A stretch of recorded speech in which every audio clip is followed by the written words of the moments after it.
दोस्तों नमस्कार। आईसीएस की यूट्यूब ऑनलाइन क्लास में आपका स्वागत है। फिजिक्स हम लोग पढ़ रहे थे और फिजिक्स का आज हम लोग 5वां पार्ट पढ़ेंगे, जिसमें आज हम लोग पढ़ेंगे गुरुत्वाकर्षण।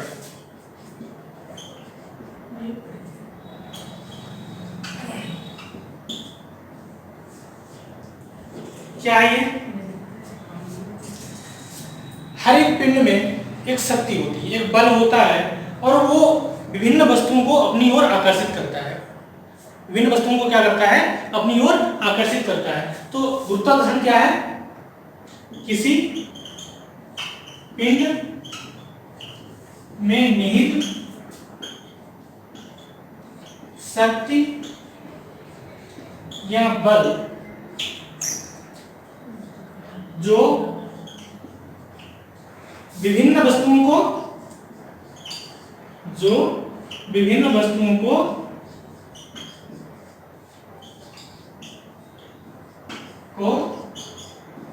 अपनी ओर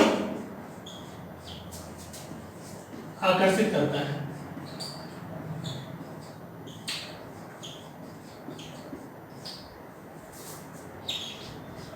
क्या है गुरुत्वाकर्षण बल? गुरुत्वाकर्षण एक बल, एक क्या होती है? एक शक्ति होती है, एक पावर होता है जो विभिन्न वस्तुओं को क्या करता है? अपनी ओर आकर्षित करता है। मान लिया हम लोग पृथ्वी पर हैं, एक घटना आपको बताते हैं। गुरुत्वाकर्षण सर्वाधिक गुरुत्वाकर्षण जो नियम दिया है, उसने दिया है, न्यूटन ने दिया है। तो उन्हीं की जीवन की घटना आपको बताते हैं। एक बार क्या था, एक पेड़ था पृथ्वी पर, एक पेड़ था और वहीं पे कौन थे? न्यूटन। तो ये एक पेड़ है और इसके नीचे न्यूटन बैठ साहब है। इसके नीचे क्या है? न्यूटन साहब है। और ये सेब का पेड़ है। ये किसका पेड़ है? सेब का पेड़ है और न्यूटन साहब इसके नीचे हैं। न्यूटन साहब क्या है? इस पेड़ के नीचे हैं। तो इसमें से अचानक क्या होता है? एक सेब जो होता है वो इनकी खोपड़ी के ऊपर आ टपकता है। खोपड़ी के ऊपर आ टपकता है तो बंदे को दर्द हुआ, बहुत ज्यादा बंदे को दर्द हुआ। तो अब क्या था, इनका जो ये कैसे थे? चिंतनशील व्यक्ति थे। न्यूटन जो थे वो क्या थे? चिंतनशील व्यक्ति थे। तो उन्होंने सोचा कि ये जो फल था, एप्पल का जो फल था, वो आखिर नीचे ही क्यों आया, धरती पे ही क्यों आया? सोचने लगे कि जितनी भी चीजें हैं, जब हम एक बॉल को ऊपर फेंकते हैं तो आखिर वो ऊपर ही क्यों नहीं चली जाती है, नीचे क्यों आ जाती है? तो इस बात का इन्होंने पता लगाने के लिए इन्होंने बहुत सारे क्या किए? बहुत सारे प्रयोग किए। तो बहुत सारा चिंतन किया और बहुत सारा प्रयोग किया। उस प्रयोग के बाद इन्होंने ये निष्कर्ष निकाला कि हर एक पिंड में क्या होती है? एक शक्ति होती है, एक बल होता है और उसी बल की ताकत से जो होता है वो क्या होता है? कोई भी वस्तु जो वो सीधे उसी पिंड पे आके गिर जाती है। अगर उसमें बल निहित है, जो उसमें गुरुत्वाकर्षण शक्ति निहित है, अगर उससे ज्यादा ताकत से उसको फेंका जाए ब्रह्मांड में, जैसे मान लिया पृथ्वी पर है, पृथ्वी से हम कोई चीज जो है, जो इसमें गुरुत्वाकर्षण बल है, उससे अगर हम ज्यादा ताकत से फेंकें तो वो ऊपर चले जाएगी। तो क्या होगा? तो वो ऊपर चली जाएगी। अदरवाइज क्या होगा? अदरवाइज वो फिर से क्या होगी? फिर से जमीन पे आ जाएगी। तो इन्होंने क्या कहा कि हर एक पिंड में क्या होती है? एक गुरुत्वाकर्षण शक्ति होती है। तो आपने दो बातें यहाँ पे जानी, गुरुत्वाकर्षण क्या होता है और सर्वाधिक गुरुत्वाकर्षण का नियम किसने दिया? न्यूटन ने दिया। सर्वाधिक गुरुत्वाकर्षण का नियम किसने दिया? न्यूटन ने दिया। कई बार क्वेश्चन आता है गुरुत्वाकर्षण का नियम किसने दिया? Very very important question. सर्वाधिक गुरुत्वाकर्षण नियम किसने दिया? किसने दिया? न्यूटन ने दिया। आधुनिक भौतिकी के जनक भी कौन है आपके? न्यूटन है। कौन है? न्यूटन है। तो न्यूटन भौतिकी के जनक भी हैं और दूसरा इन्होंने नियम क्या दिया था? सर्वाधिक गुरुत्वाकर्षण का नियम। सर्वाधिक गुरुत्वाकर्षण का नियम इन्होंने बताया कि यह सबसे जो होता है, ये बल जो होता है, गुरुत्वाकर्षण बल होता है, वो सबसे क्या होता है? सबसे दुर्बल बल है। कैसा है? सबसे दुर्बल बल है। बहुत ज्यादा ताकत नहीं होती इसमें, लेकिन फिर भी क्योंकि पिंड बड़ा होता है, क्योंकि क्या होता है? पिंड बड़ा होता है। मान लीजिए पृथ्वी है, पृथ्वी क्या है? बहुत बड़ा एक पिंड है। बहुत बड़ा है, क्या है? पिंड है, बहुत बड़ा ग्रह है। तो पृथ्वी में क्या है? गुरुत्वाकर्षण बल है, लेकिन संपूर्ण पृथ्वी का जो गुरुत्वाकर्षण बल है उसी की ताकत की वजह से क्या आती है? संपूर्ण जो चीजें होती हैं वो क्या होती है? पृथ्वी से डिगी रहती है, पृथ्वी से डिग्री रहती है। तो ये इन्होंने क्या बताया कि जो गुरुत्वाकर्षण बल है वो सबसे क्या है, सबसे दुर्बल बल होता है। सबसे क्या होता है, दुर्बल बल होता है। इन्होंने बताया कि यह जो बल है वो विद्युत बल का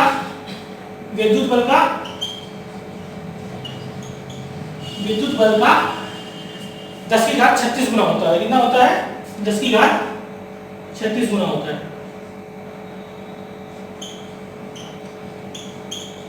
जबकि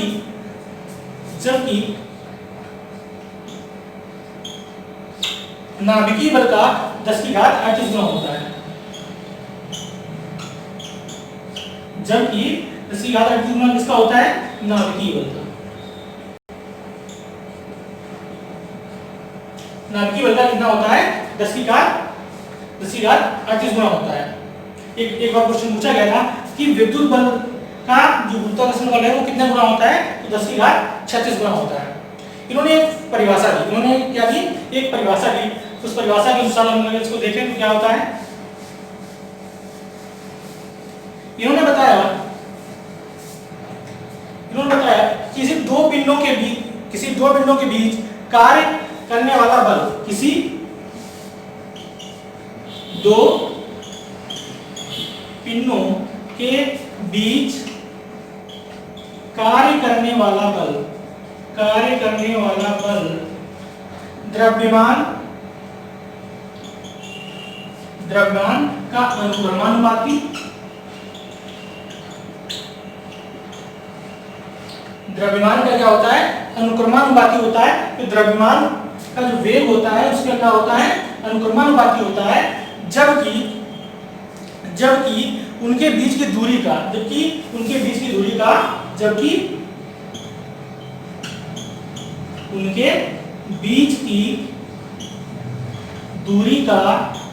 व्युत्क्रमानुपाती होता है। क्या होता है, व्युत्क्रमानुपाती होता है। व्युत्क्रमानुपाती होता है। उन्होंने क्या बताया कि किन्हीं दो पिंडों के बीच कार्य करने वाला बल द्रव्यमान करने वाला जो बल होता है वो द्रव्यमान वेग का क्या होता है, अनुक्रमानुपाती होता है। जबकि उनके बीच की दूरी का क्या होता है, व्युत्क्रमानुपाती होता है। इसको अगर हम इसको एक सूत्र से देखें तो क्या होगा,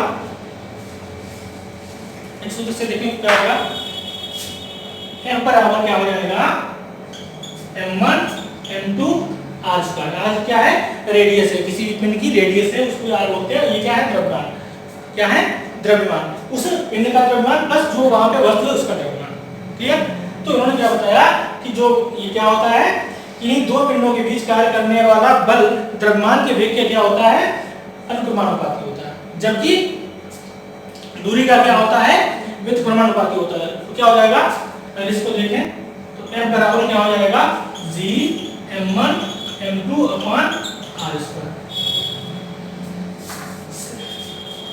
अगला एक बार क्वेश्चन आया था कि सार्वत्रिक जो गुरुत्वाकर्षण नियतांक है उसका मान कितना होता है। बहुत इंपॉर्टेंट क्वेश्चन है। क्या है, सार्वत्रिक गुरुत्वाकर्षण नियतांक का मान, इसको हम लोग क्या बोलते हैं, कैपिटल जी। क्या बोलते हैं, कैपिटल जी। तो कैपिटल जी का मान क्या होता है, 6.67 इंटू 10⁻⁻11 न्यूटन मीटर स्क्वायर पर किलोग्राम स्क्वायर। ये बहुत बार आया है। इसमें किसका प्रभाव नहीं पड़ता है, इसमें किसी भी वस्तु का प्रभाव नहीं पड़ता है। ये सभी जगह क्या होता है, नियत रहता है, यही रहता है। इसमें कभी भी कोई बदलाव नहीं होता है। अब किसी भी पिंड पे जाएं तो उसका मान सदैव यही रहेगा। तो कैपिटल जी का मान सदैव क्या रहता है, नियत रहता है। क्या रहता है, सदैव ही नियत रहता है। इसमें किसका प्रभाव नहीं पड़ता है, आकार का प्रभाव नहीं पड़ता है। आकार का प्रभाव नहीं पड़ता है। आकार के अलावा किसी आकृति है उसका प्रभाव नहीं पड़ता है। आकृति का प्रभाव नहीं पड़ता है और ना ही डिस्टेंस का प्रभाव पड़ता है, दूरी का प्रभाव नहीं पड़ता है। तो क्या है, ये सदैव क्या रहता है, नियत रहता है। कहीं किसी भी पिंड का जो कैपिटल जी का मान होता है वो क्या होता है, नियत रहता है। अब हम लोग जानेंगे कि गुरुत्वीय त्वरण किसे कहते हैं। क्या जानेंगे हम लोग? गुरुत्वीय त्वरण किसे कहते हैं। सर्वाधिक गुरुत्वाकर्षण नियतांक का मान कितना होता है? 6.67 × 10⁻⁻11 न्यूटन मीटर स्क्वायर बटे किलोग्राम स्क्वायर।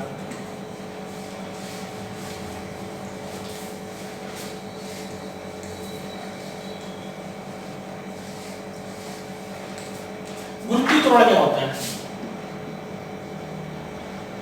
गुरुत्वीय त्वरण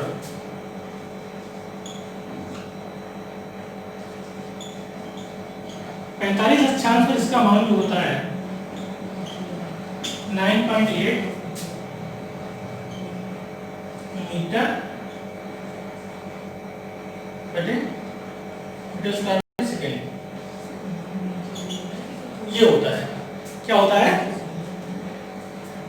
मीटर बटे सेकेंड स्क्वायर। गुरुत्वीय त्वरण क्या होता है? एक कोई पिंड है, उसमें एक शक्ति निहित है, उस शक्ति के अनुसार क्या होता है, यह जो मान है वो विभिन्न स्थानों में बदलता रहता है। किसके इसका ये किस अनुसार होता है? उसकी मोटाई के अनुसार। किस अनुसार होता है? उसकी मोटाई के अनुसार। मोटाई का प्रभाव पड़ता है। दूसरा क्या होता है? उसकी दूरी का प्रभाव पड़ता है। क्या पड़ता है? उसकी दूरी का प्रभाव पड़ता है। और उसकी क्या होता है? उसका द्रव्यमान का प्रभाव पड़ता है। इसके द्रव्यमान का प्रभाव पड़ता है। तो तीन चीजों का इससे बहुत ज्यादा प्रभाव पड़ता है। क्या पड़ता है? दूरी का, और उसका अपना क्या होता है? कक्षीय वेग होता है, उसका भी प्रभाव पड़ता है। कक्षीय वेग होता है, उसका भी प्रभाव पड़ता है।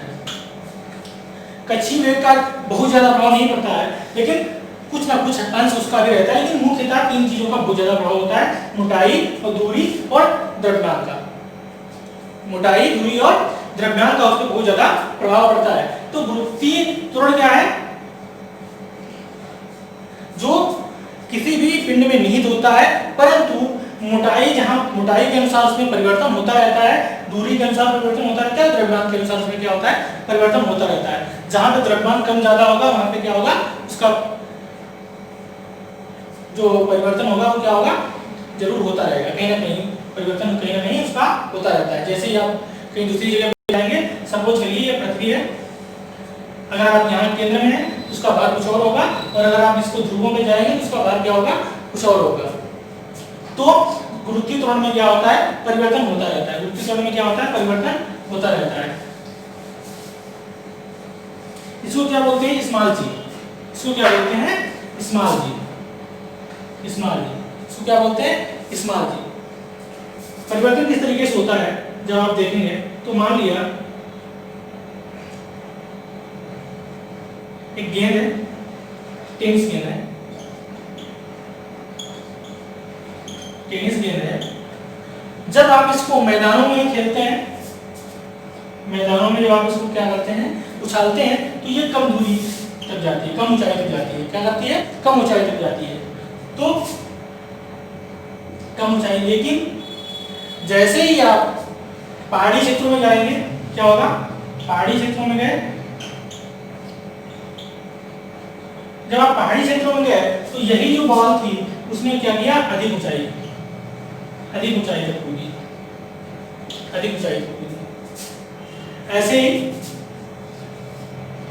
सामान्य लोलक जो है, यहाँ जब आप मैदानों में होते हैं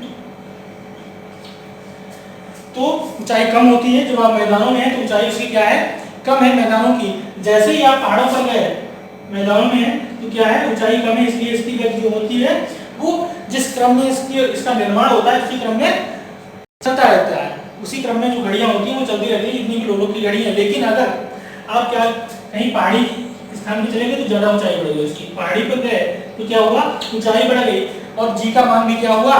घट गया। जी का मान भी जब घट गया तो क्या हुआ? इस लोलक की घड़ी में क्या हुआ? लोलक का आवर्त काल जो है, आवर्त काल जो है वो क्या हो गया? कम हो गया। तो यहाँ जब ऊंचाई पर जाते हैं तो हम लोग किसका प्रयोग करते हैं? स्प्रिंग वाली घड़ी का प्रयोग करते हैं। किसका प्रयोग करते हैं? स्प्रिंग वाली घड़ियों का प्रयोग करते हैं। तो हम लोगों ने कहा जाना कि जी का मान जो होता है वो विभिन्न ऊंचाई और दूरी के अनुसार क्या होता है, कम ज्यादा होता रहता है। तो कहाँ पे कम ज्यादा होता है, अक्सर एग्जाम में ये क्वेश्चन पूछे जाते हैं, तो उनको हम लोग जानते हैं।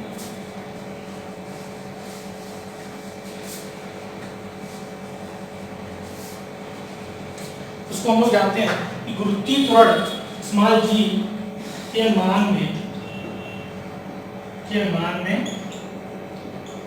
विभिन्न स्थानों पर परिवर्तन, विभिन्न स्थानों पर परिवर्तन। तो पहले तो समझ लेते हैं। ये आपकी है क्या, पृथ्वी है। पृथ्वी एक अपनी नियत कक्षीय वेग से क्या है, घूम रही है। जब आप यहाँ पे होते हैं, ये क्या है, विषुवत रेखा है। ये क्या है, विषुवत रेखा है। तो यहाँ पे इसका क्या होता है, न्यूनतम मान होता है, न्यूनतम। तो जैसे ही आप ध्रुवों पे जाते हैं, क्या हो जाता है, अधिकतम। क्या हो जाता है, अधिकतम हो जाता है।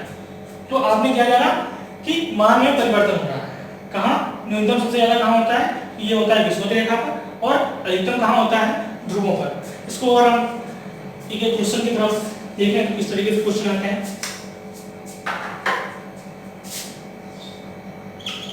ध्रुवों पर क्या होता है, ध्रुवों पर जी का मान जो होता है, क्या होता है, अधिकतम होता है। पहली बात क्या है कि ध्रुवों, क्वेश्चन ऐसे ही आएगा कि ध्रुवों पर जी का मान क्या होता है, अधिकतम, न्यूनतम, विषुवत रेखा से कम, विषुवत रेखा से ज्यादा। इस तरीके से क्वेश्चन आएगा। तो क्या होता है, ध्रुवों पर जी का मान जो होता है वो क्या होता है, अधिकतम होता है। जबकि पृथ्वी के केंद्र पर, पृथ्वी के केंद्र पर क्या होता है, शून्य होता है। पृथ्वी के केंद्र पर क्या होता है, शून्य होता है।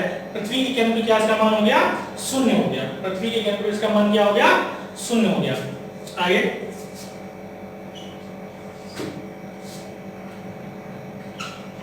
ध्रुवों की तरफ जाने पर जी के मान में क्या होती है, वृद्धि होती चली जाती है। जी के मान में क्या होती है, वृद्धि होती चली जाती है। जबकि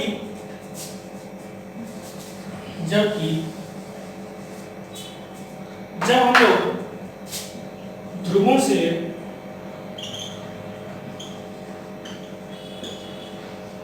से पृथ्वी के केंद्र की तरफ आते हैं,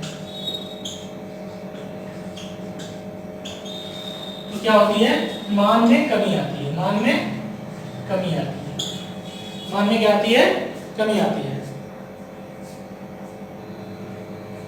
तो ध्रुवों से पृथ्वी के केंद्र की तरफ जब हमारे, तो मान में क्या होती है, कमी होती है।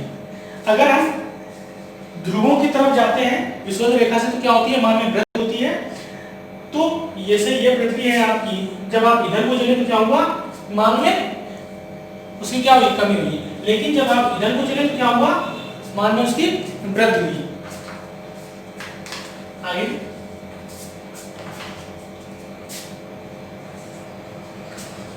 जब हम पृथ्वी के ऊपर जाते हैं या नीचे जाते हैं तो मान में क्या आती है, तो मान में कमी आती है। क्या समझ में आया कि जब हम पृथ्वी तल से ऊपर गए और नीचे गए तो मान में क्या हुई, कमी आई। मान में क्या हुई, कमी आई। आगे अगर हम इसको देखें तो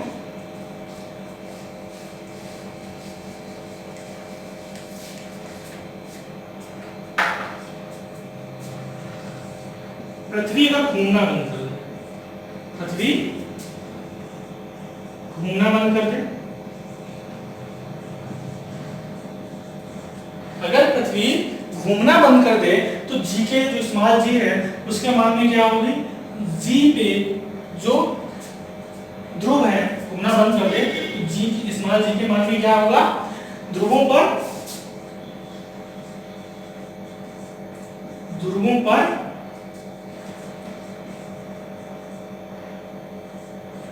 सबसे कम, ध्रुवों पर क्या होगा, सबसे कम कमी आएगी।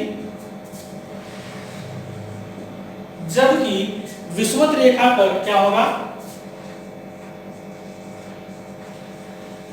विषुवत रेखा पर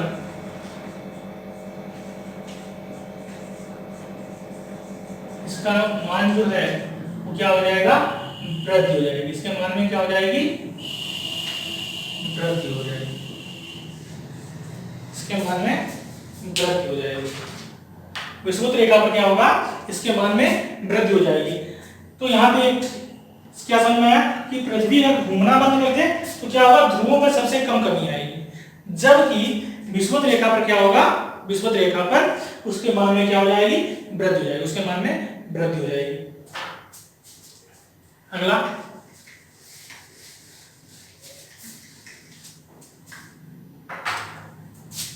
मुझे क्या है कि पृथ्वी जो है अपनी जो गति से घूम रही है, जिस गति से घूम रही है उसके मान में कितना गुना वृद्धि हो जाए जिससे कि उसके ऊपर रखी वस्तुएं उनका मान जो है वो शून्य हो जाए। पृथ्वी कितने गुना तेज घूमने लगे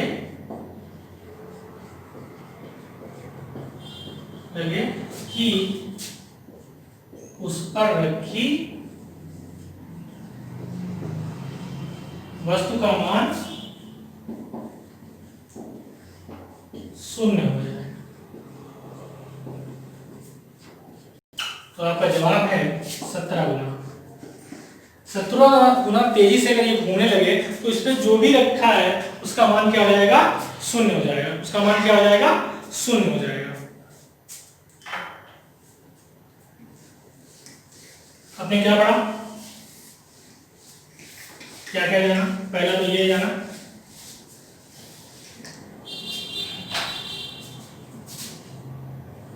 कैपिटल जी का मान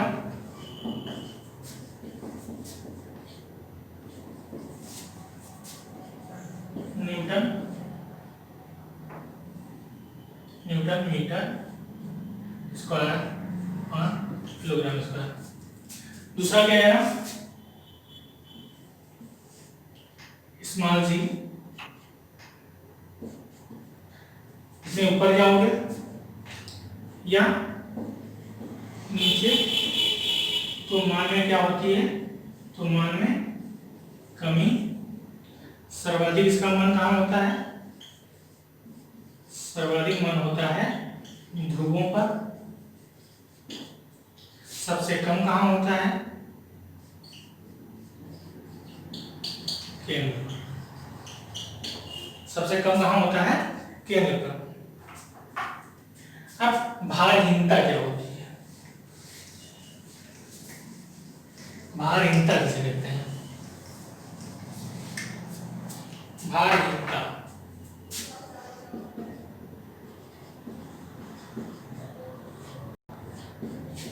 हम लोग पृथ्वी पर खड़े हैं, किसी पिंड पे जब खड़े होते हैं तो क्या होता है, हमें अपने भार का आभास होता है, हमें अपने क्या होता है, भार का आभास होता है। लेकिन जब हम किसी पिंड पर खड़े हैं और हमारे जो तल है उसके नीचे का वो भार हमको महसूस हो, बिल्कुल शून्य महसूस हो, बिल्कुल भी कोई भार महसूस ना हो, तो वो क्या होगा, भारहीनता की स्थिति होगी। वो क्या होगी, भारहीनता की स्थिति होगी। तो एक क्वेश्चन आता है कि कोई वस्तु जो है जब हम पृथ्वी तल से उसको ऊपर फेंकते हैं तो उसमें भारहीनता की स्थिति कब आती है, उसमें भारहीनता की स्थिति कब आती है। तो कोई वस्तु है उसको आपने ऊपर फेंका, धीरे धीरे क्या हुआ, उसकी गति में कमी आई, धीरे धीरे क्या हुआ, उसके गति में कमी आई और एक समय ऐसा आया कि उसका गति जो है वो क्या हो गई, शून्य हो गई। जहां पे ये रुकी और ये क्या है, कुछ सेकंड के लिए रुकती है। क्या होता है, कुछ सेकंड, क्या कुछ नैनो सेकंड के लिए रुकती है।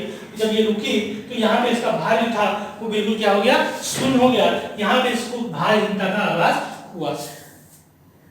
जितने भी एस्ट्रोनॉट होते हैं जब वो किसी दूसरे पृथ्वी की कक्षा से बाहर जाते हैं, किसी भी जो ग्रह है उसी कक्षा से जब बाहर गए, जैसे ही बाहर गए और जब वो वायुमंडल में पहुंच गए तो जिस यान में होते हैं वहां पे ये क्या करते हैं, अपने जिनका भार होता है तो भारहीनता का क्या करते हैं, अनुभव करते हैं। वहां पे क्या होता है, भार उनका क्या हो जाता है, शून्य हो जाता है। जिस वायुयान से ये जाते हैं उसमें क्या हो जाता है, उसका भार उनका क्या हो जाता है, शून्य हो जाता है। मतलब ग्रेविटी जीरो होती है इसलिए उनका भार क्या हो जाता है, शून्य हो जाता है। तो वस्तु को जब आपने ऊपर फेंका तो यह कुछ देर के लिए रुकी और उसके बाद में क्या होगा, जमीन पे आ गई। तो यही भारहीनता है। भारहीनता आपको समझ में आ गई कि जब हम किसी तल पे खड़े हैं, यदि हमारे नीचे का जो हमको अपना भार महसूस होता है अगर ये महसूस होना बंद हो जाए, वहां पे शून्य हो जाए तो क्या होगा, वही स्थिति क्या कहलाएगी, भारहीनता। मतलब भार नहीं है, हीनता मतलब भार क्या हो गया, चला गया, आपको भार महसूस होना बंद हो गया तो ये क्या हो गई, भारहीनता हो गई। उपग्रह छोड़े जाते हैं,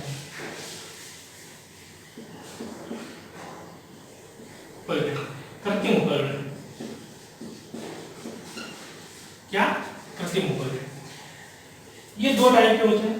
पहला क्या होता है, भू-स्थिर उपग्रह, भू-स्थिर उपग्रह, भू-स्थिर उपग्रह। भू-स्थिर उपग्रह को छोड़ने का कारण क्या हो जाता है, कारण यह होता है रेडियो तरंगों, रेडियो संचार के लिए, रेडियो संचार के लिए, दूरदर्शन के लिए,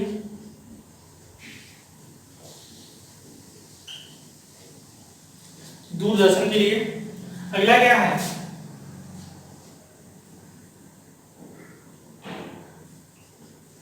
मोबाइल वार्तालाप के लिए,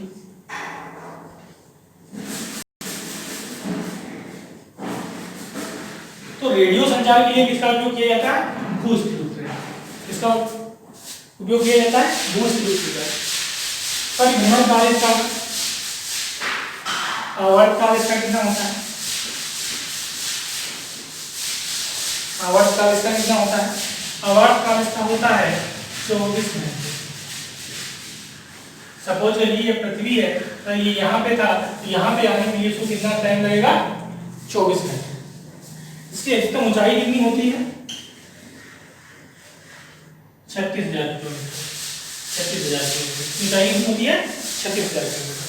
तो भू-स्थिर उपग्रह रेडियो संचार के लिए उपयोग हुआ होता है, दूरदर्शन और मोबाइल वार्तालाप के लिए इनका क्या होता है, उपयोग किया जाता है। आवर्त काल इनका कितना होता है, 24 घंटे होता है। और इनकी ऊंचाई कितनी होती है, ऊंचाई कितनी होती है, ऊंचाई होती है कि वो 36,000 किलोमीटर, ऊंचाई कितनी होती है, 36,000 किलोमीटर। और इसकी त्रिज्या की अगर बात करें, त्रिज्या की बात करें तो इसकी क्या होगी, त्रिज्या जो होगी इसकी जो त्रिज्या होती है, मतलब कितना ये जो गोलाई लेकर चलते हैं तो कितनी होती है इसकी, 42,400 किलोमीटर, 42,400 किलोमीटर। भारत में अगर बात की जाए तो इनसेट 2B, इनसेट कैटेगरी जितना ही है, इनसेट 2B, इनसेट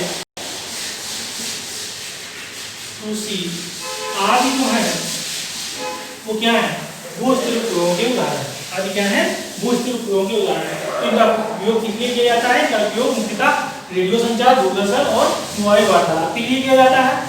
आवर्त काल इनका 24 घंटे होता है, बहुत बार पूछा गया है। ऊंचाई कितनी बार कितनी होती है इसकी, ऊंचाई 36,000 किलोमीटर होती है, बहुत बार पूछा गया है। त्रिज्या बहुत कम पूछी जाती है, त्रिज्या बहुत कम पूछी जाती है, तो इनका उपयोग पूछ लिया जाता है।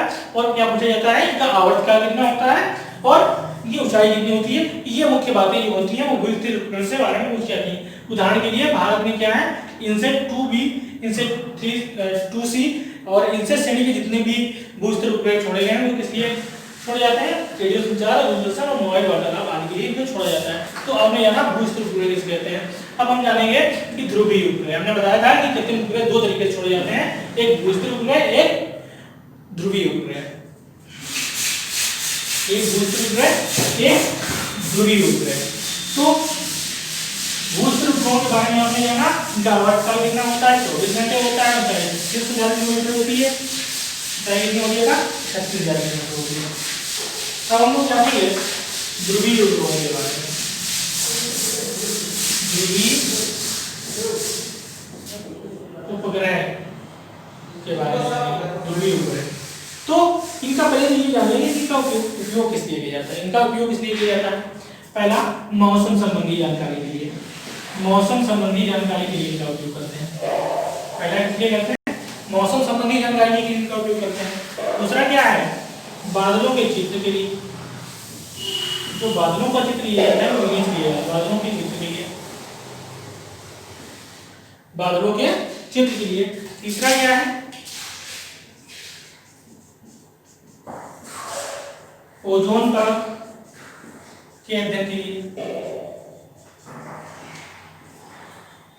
ओजोन परत के अध्ययन के लिए, विभिन्न जो पिंड होते हैं, विभिन्न जो उपग्रह होते हैं उनके अध्ययन के लिए, तो उपग्रहों के अध्ययन के लिए। ये कृत्रिम उपग्रह छोड़े जाते हैं, जबकि जो नेचुरल उपग्रहों के अध्ययन के लिए किसका प्रयोग किया जाता है? ध्रुवीय उपग्रहों का। तो उपग्रहों के अध्ययन के लिए इनका उपयोग किया जाता है, उपग्रहों के अध्ययन के लिए इनका उपयोग किया जाता है। इनकी जो ऊंचाई होती है वो कितनी होती है? अगर ऊंचाई की बात करें तो ये कितनी ऊंचाई न्यूनतम कितनी होती है? 8800 किलोमीटर तक होती है। इनका आवर्तकाल कितना होता है? आवर्तकाल कितना होता है?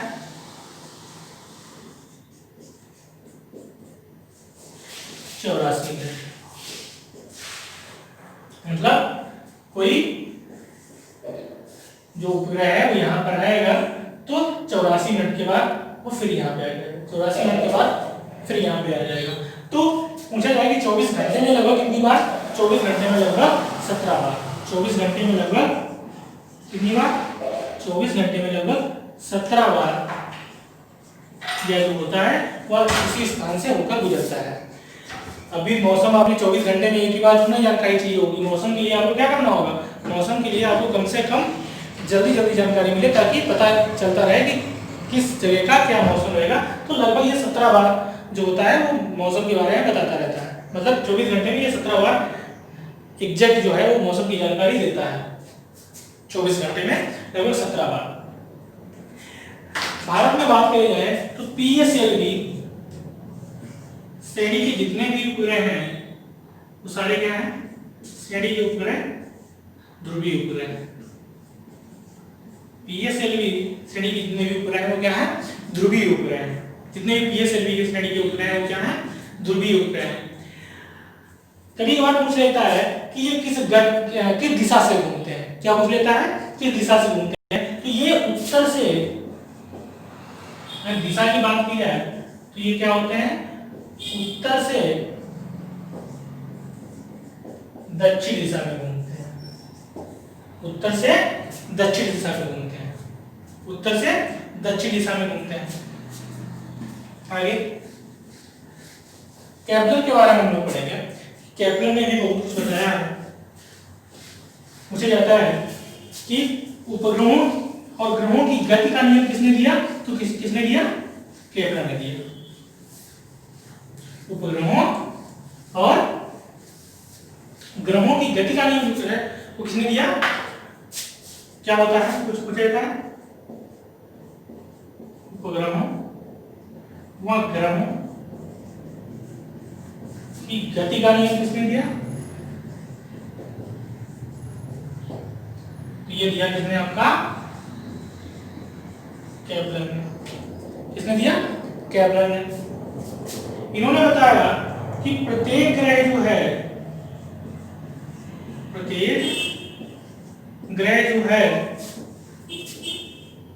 जो है वह दीर्घ वर्ताकार घूमता है। दीर्घ वर्ताकार घूमता है। पहला तो उन्होंने बताया कि प्रत्येक जो ग्रह है वो कैसा घूमता है? दीर्घ वर्ताकार घूमता है। जैसे ये जो ग्रह है आपका, ये आपका ग्रह है, ये आपका ग्रह थोड़ा ज्यादा बड़ा बन गया। अगर इसको हम देखें तो ये पूरा आपका ब्रह्मांड है। मान लिया ये एक आपका ग्रह है, ये ग्रह है, इस तरीके से यहाँ आएगा, यहाँ फिर यहाँ, यहाँ फिर यहाँ, फिर यहाँ। तो इस तरीके से क्या है, ये चक्कर लगा रहा है वो कैसा है, दीर्घवृत्ताकार। कैसा है, दीर्घवृत्ताकार। अगला इन्होंने बताया कि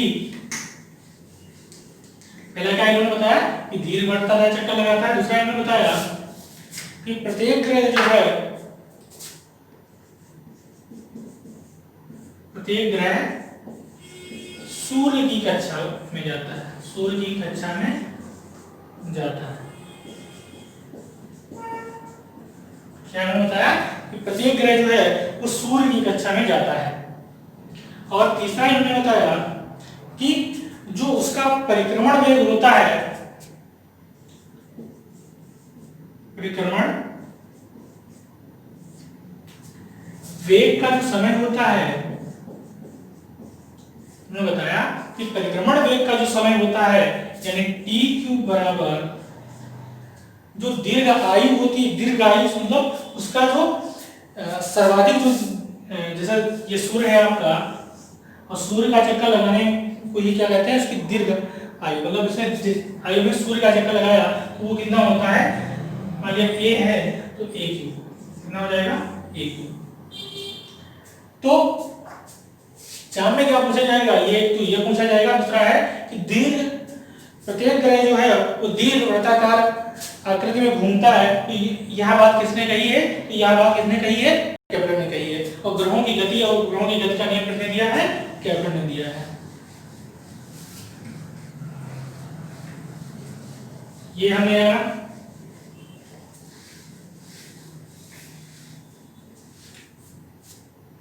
अब हम जानेंगे कि पलायन वेग क्या होता है। क्या जानेंगे, पलायन वेग।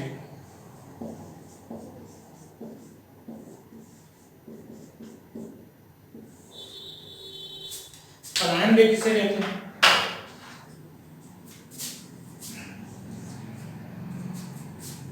हम लोग पृथ्वी पर हैं और पृथ्वी से अगर हम किसी वस्तु को उस स्पीड से फेंकें कि वह है जो वापस पृथ्वी पर ना आए, तो वही क्या होगा, उसका पलायन वेग। मतलब क्या हुआ, किसी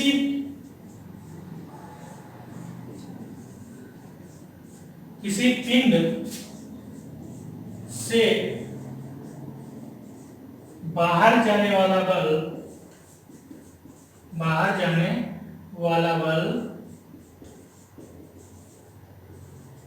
इसी पिंड से बाहर जाने वाला बल, जिससे क्या हो, उस पिंड से वो बाहर चला जाए। इसको और सरल भाषा में देखें,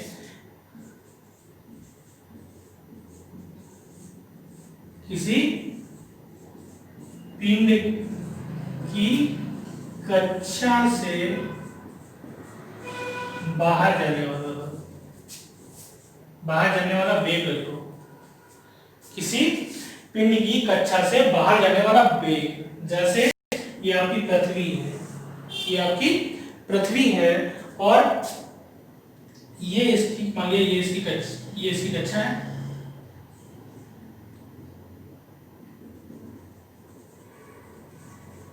ये क्या है, इसकी कक्षा है, यहाँ तक इसकी कक्षा है। ये क्या है, इसकी पूरी कक्षा है। अब कोई आपने वस्तु फेंकी और वस्तु का जो वेग है वो इतना ज्यादा हो कि इसको पार कर जाएगा, यहाँ आ जाएगा, इसको पार करके निकल जाए, तो यही क्या है, इसका पलायन वेग है। यही क्या है, इसका पलायन वेग है। पलायन वेग निकालने के लिए सूत्र है, किसी भी पिंड का पलायन वेग अगर हमें जानना है तो क्या है, पलायन वेग बराबर क्या होता है, पलायन वेग बराबर क्या होता है, √2gr।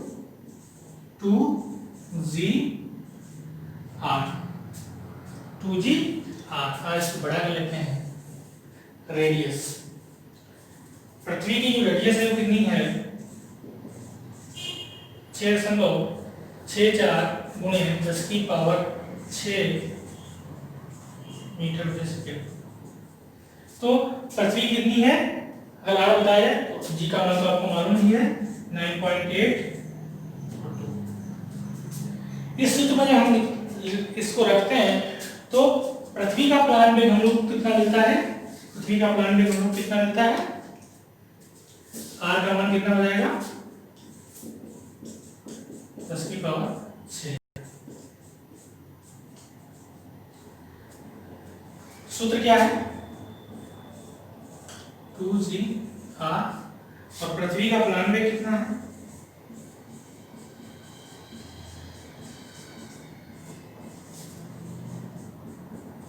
11.2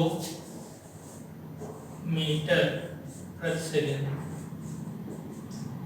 क्या कि अगर 11.2 मीटर प्रति सेकेंड से कोई वस्तु जो है स्पीड से बाहर निकले तो क्या होगी, पृथ्वी की का जो है, पृथ्वी की जो कच्ची शक्ति है उसको क्या करेगी, पार कर जाएगी। पृथ्वी का जो गुरुत्वाकर्षण है उसको पार करके और पृथ्वी के वायुमंडल से दूर चली जाएगी। तो पृथ्वी का प्लान वेग कितना है 11.2 मीटर प्रति सेकेंड।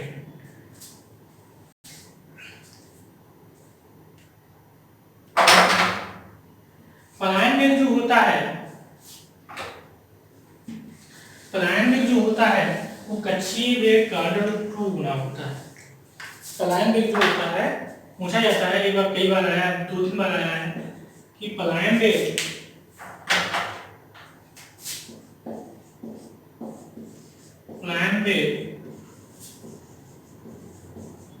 कक्षीय वेग का कितना होता है, कक्षीय वेग का √2 गुना होता है, √2 गुना होता है। अगर किसी ग्रह या उपग्रह का पलायन वेग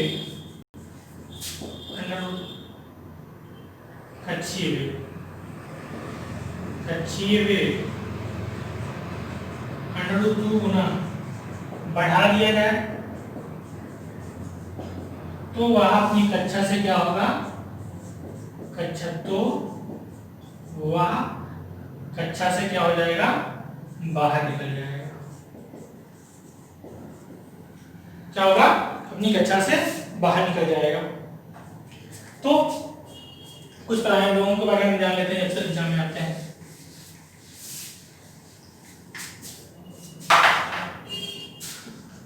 पृथ्वी का कितना है 11.2 मीटर प्रति सेकेंड।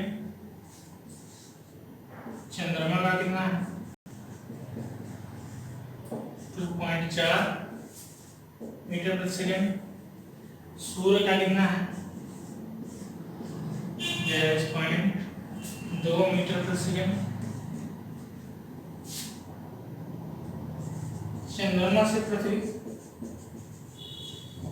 ये भी जो पृथ्वी से ही चंद्रमा था, अभी क्या है चंद्रमा से पृथ्वी के लिए क्या है 1.4 मीटर प्रति सेकेंड। ये दोनों पूछे गए हैं। तो आज हम लोगों ने क्या क्या पढ़ा, आज हम लोगों ने क्या क्या जाना, गुरुत्वाकर्षण जिसे कहते हैं, भू-स्थिर उपग्रहों के बारे में जाना, पलायन वेग के बारे में जाना, भारहीनता के बारे में जाना, और स्मॉल जी और कैपिटल जी के बारे में जाना। तो कुछ सार जो है यहाँ पे आपको हम बता दे रहे हैं जिससे आपको समझ में आए। तो गुरुत्वाकर्षण नियम किसने दिया, गुरुत्वाकर्षण नियम किसने दिया, न्यूटन ने।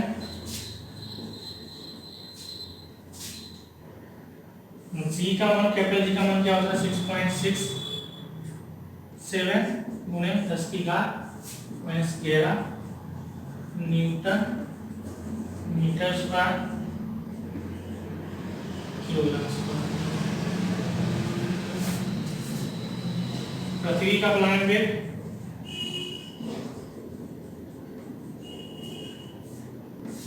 11.2 किलोमीटर पर सेकेंड होता है, और चंद्रमा का कितना है 2.4, सूर्य का 42.2,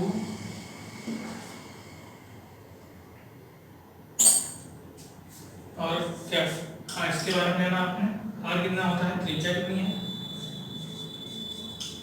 10⁶। स्मॉल जी का मान कितना होता है 9.8।